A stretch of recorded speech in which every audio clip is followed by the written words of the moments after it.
Hi folks, this is part 2 of August for Australia, and we'll look at Victoria. Victoria, I'm expecting average rain for August. I think your next lot arrives around about the 16th and continues to the end of the month, and probably heavier around Melbourne for the 24th, which is just almost on the full moon, not quite, a couple of days before. Winds, I'm expecting strong winds offshore around the 15th to the 17th, and at the end of the month, the 29th to the 31st, and some gales around the 21st and 22nd.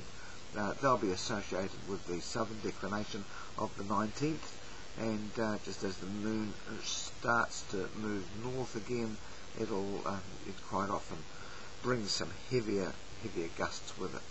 Now, snow, I know a lot of people are asking about snow for Victoria. Well, I'm expecting 4 times more snow at Falls Creek this season, 4 times the average. So, that's about 8 to 9 heavy snow days in August. But I think the Mount Buffalo region can only expect average snow. Overall, you're pretty well going to get some flurries daily from now until the 10th, which is the new moon, and then we've got the perigee on the 11th. That's going to bring some heavy snow, as it usually does. Perigee exaggerates whatever is happening, and it'll bring some heavy snow to Falls Creek around the 11th. Now, moderate snow pretty well everywhere else. After that, mostly fine and frosty conditions between the 12th and the 16th, so once that new moon period and perigee are over, things will settle down. I've got a few flurries on Mount Buffalo between the 15th and 16th, so that's just past the middle of the month, and further heavy snow to all the ranges around about the 17th and the 22nd and the 25th, and more moderate to light snow almost daily from the 22nd onwards. I think Melbourne, your next showers are going to be between the 14th and the 15th, and then after the 20th, and especially the little period there between the 22nd and the 25th.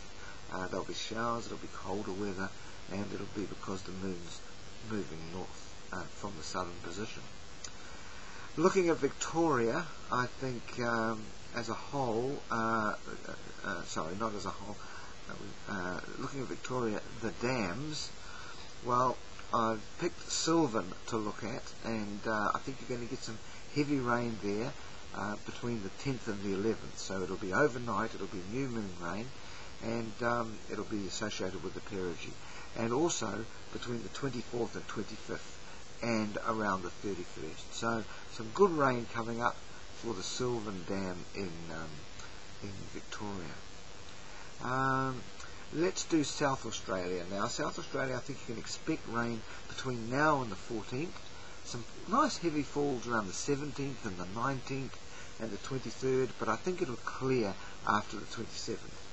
For Adelaide, I've got a wetter than average month this August. Probably get a bit warmer around the new moon of the 10th.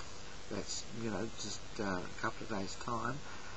Probably some fine weather between the 12th and the 19th. But I'm expecting it wet after that, between the 20th and the 26th, and then the 29th to the 31st. The 26th, of course, is the full moon. And I'm expecting strong winds for Adelaide between the 15th and the 23rd and the 30th to the 31st. And the dam that they've got there in the Happy Valley, I'm expecting heavy rain around the 19th and the 23rd and the 26th, but I think that should clear around the new moon, which is just in a couple of days, and remain fine until the end of that second week, which will be the 11th to the 14th. So the third week I think is mainly fine. Showers between the 15th and the 17th, but by the 19th, which is the southern declination, I think heavy rain is coming, and it'll clear quickly after that to scattered showers to end that week. And the last 10 days we'll see some daily showers and rain almost every day, including some thunderstorms around the 26th. The full moon quite often brings thunderstorms. Thunderstorms don't have too much rain in them, it's mainly noise, but there will be some rain come out of it for the state, and we've been talking about South Australia.